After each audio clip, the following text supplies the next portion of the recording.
حضرت ابو ہریرہ رضی اللہ تعالیٰ عنہ سے روایت ہے کہ رسول اکرم صلی اللہ علیہ وسلم نے ارشاد فرمایا، اللہ تعالیٰ نے سور کو پیدا کیا اس طرح کہ اس کا منہ بانس کی طرح ہے اور اس کی کشادگی دنیا کی مثل ہے، اور اس کی 4 شاخیں ہیں، ان میں سے ایک شاخ مشرق میں ہے، دوسری شاخ مغرب میں ہے، تیسری شاخ 7ویں زمین کے نیچے ہے، اور چوتھی شاخ 7ویں آسمان کے اوپر ہے۔ سور میں روحوں کے عدد کے برابر دروازے ہیں، اس میں سے ایک دروازہ انبیاء علیہ السلام کی روحوں کے لیے ہے، ایک دروازہ فرشتوں کی روحوں کے لیے ہے، ایک جنوں کی روحوں کے لیے ہے، اور ایک انسانوں کی ارواح کے لیے ہے، اور اسی طرح شیطانوں اور درندوں، وحشی جانوروں اور حشرات الارض یعنی زمین کے کیڑے مکوڑے، حتیٰ کہ چیونٹی اور مچھر وغیرہ کی روحوں کے لیے دروازے ہیں۔ اور اللہ تعالیٰ نے سور حضرت اسرافیل علیہ السلام کو عنایت کیا ہے، وہ اس کو اپنے منہ پر رکھے ہوئے ہیں اور منتظر ہیں کہ کب پھونکنے کا حکم دیا جائے گا، تو وہ اسے 3 مرتبہ پھونکیں گے۔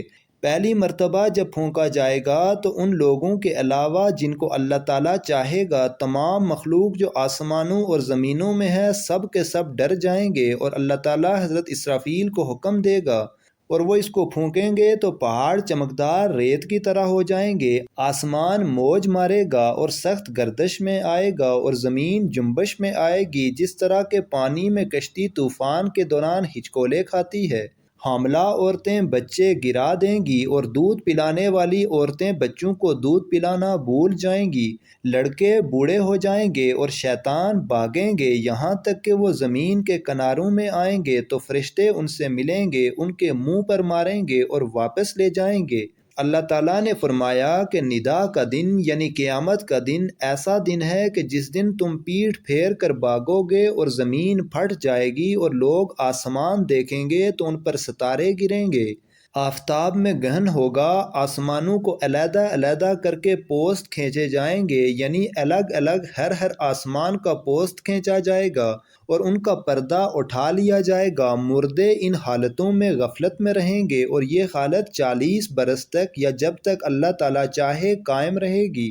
پھر اللہ تعالیٰ حضرت اسرافیل کو مرنے اور بے ہوشی کے نفخہ کا حکم دے گا، اس وقت حضرت اسرافیل کہیں گے کہ اے روحو، اللہ تعالیٰ کے حکم سے باہر نکلو، تو آسمانوں اور زمین والے بے ہوش ہو جائیں گے اور مر جائیں گے، مگر جن کو اللہ تعالیٰ چاہے وہ نہ مریں گے، اور یہ شہداء ہیں یا 13 نفوس ہیں، اور وہ یہ ہیں: حضرت جبرائیل، حضرت میکائیل، حضرت اسرافیل، حضرت عزرائیل، اور 8 وہ فرشتے جو حاملین عرش ہیں، اور ابلیس لعین۔ اس کے بعد دنیا بلا انس جن اور حشر کے باقی رہے گی۔ پھر اللہ تعالیٰ ملک الموت سے فرمائے گا کہ میں نے تیرے اگلوں اور پچھلوں کے عدد کے برابر مددگار پیدا کیے تھے، اور میں نے آسمانوں اور زمین والوں کی قوت تجھ میں رکھی تھی، اور آج میں تجھ کو غضب کے کپڑے پہناتا ہوں، اور اگلے اور پچھلے لوگوں اور جنوں کی تلخی موت کی زیادہ قوت دیتا ہوں۔ تیرے ساتھ فرشتگان دوزخ سے 70,000 فرشتے ہوں گے، اور ہر فرشتہ دوزخ کے ساتھ آگ کے شعلے کی زنجیروں میں سے ایک ایک زنجیر ہو،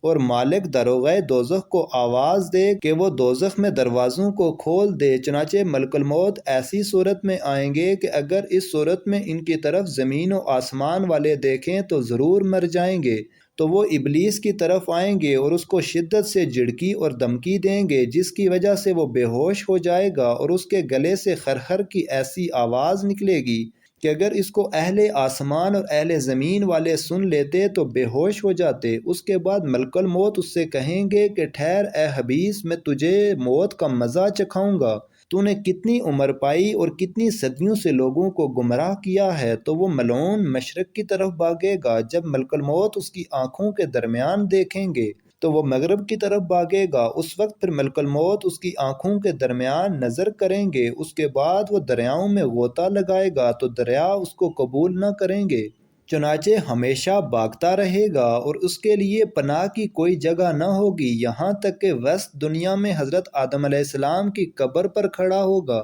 اور کہے گا کہ اے آدم، تمہاری وجہ سے میں مردود و ملعون ہوا۔ پھر وہ لعین ملک الموت سے کہے گا کہ تم مجھے کسی پیالہ سے پلاؤ گے اور کس عذاب سے میری روح قبض کرو گے؟ تو ملک الموت اس سے کہیں گے کہ شعلہ آتش اور گرم آگ کے پیالے سے، اور ابلیس خاک میں لوٹے گا، کبھی چلائے گا اور کبھی بھاگے گا، حتیٰ کہ جب وہ اس جگہ ہوگا جہاں وہ اتارا گیا تھا اور وہ ملعون ہوا تھا تو فرشتگان دوزخ اس کے لیے زنبورے اور آرے قائم کریں گے، زمین چنگاری کی طرح ہو جائے گی اور زبانیہ فرشتے اس کو گھیر لیں گے اور زنبوروں اور آروں سے اس کو چیریں گے جب تک اللہ تعالیٰ چاہے گا، اس وقت تک حالت نزع اور موت کے غصہ کا شکار رہے گا۔ پھر اللہ تعالیٰ دریاؤں کو حکم دے گا کہ وہ فنا ہو جائیں، بے شک ان کی مدت گزر چکی۔ دریا کہیں گے کہ ٹھہرو، ہم اپنی جانوں پر توجہ کر لیں، ہائے ہائے خزانے اور وہ ہماری عجائبات کدھر گئے۔ اس کے بعد ملک الموت ان پر ایک سخت چیخ مارے گا تو ان کے نشان بھی نیست و نابود ہو جائیں گے،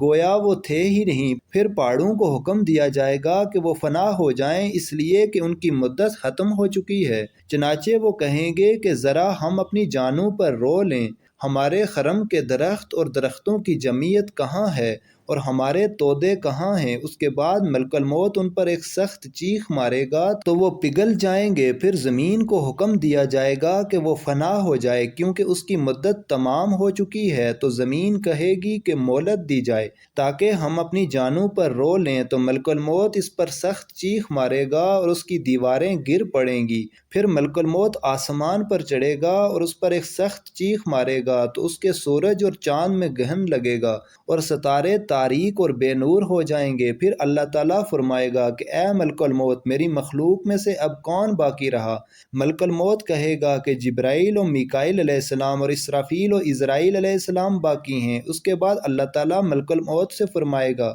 کہ جبرائیل کی روح قبض کرو، چنانچہ وہ ان کی روح قبض کرے گا تو وہ بڑے تودے کی طرح گر پڑیں گے۔ پھر اللہ تعالیٰ ملک الموت سے فرمائے گا کہ میکائیل کی روح قبض کرو، چنانچہ وہ اسی طرح قبض کرے گا۔ پھر فرمائے گا کہ اسرافیل کی روح نکالو تو وہ ان کی بھی جان قبض کرے گا۔ پھر اللہ جل شانہ ملک الموت سے فرمائے گا کہ اے ملک الموت، تو بھی جا اور جنت و دوزخ کے درمیان مر جا، تو ملک الموت بھی وہیں مر جائیں گے۔ اس کے بعد اللہ تعالیٰ فرمائے گا کہ آج کس کی بادشاہت ہے، تو کوئی جواب نہ دے گا۔ پھر اس کو 2-3 مرتبہ فرمائے گا اور کوئی جواب نہ دے گا، تو اللہ تعالیٰ خود ہی فرمائے گا کہ اس یگانہ و یکتا کی بادشاہت ہے جو بڑا قہر کرنے والا ہے۔ پھر فرمائے گا کہ کہاں ہیں بادشاہان، کہاں ہیں متکبران و جابران۔ اس کے بعد پہاڑ دنگی ہوئی روئی کی طرح کر دیے جائیں گے، پھر وہ زمین کے جس پر گناہ کیے گئے ہیں ملا دی جائے گی اور اس پر جہنم قائم کی جائے گی، اور اللہ تعالیٰ اس زمین کے بدلے دوسری زمین جو نہایت ہی سفید ہوگی پیدا کرے گا، تو اس پر جنت قائم کی جائے گی اور اس پر تمام مخلوق جمع کی جائے گی۔ اس کے بعد اللہ تعالیٰ حضرت جبرائیل و میکائیل علیہ السلام اور اسرافیل و عزرائیل علیہ السلام کے زندہ ہونے کا حکم دے گا۔ چنانچہ سب سے پہلے اسرافیل زندہ ہوں گے اور عرش سے سور لیں گے، پھر رضوان داروغہ جنت کے پاس جائیں گے اور اس سے کہیں گے کہ حضرت محمد صلی اللہ علیہ وسلم اور ان کی امت کے لیے جنت کو آراستہ کرو۔ مزید اچھی ویڈیوز دیکھنے کے لیے چینل کو سبسکرائب کریں۔ جزاک اللہ۔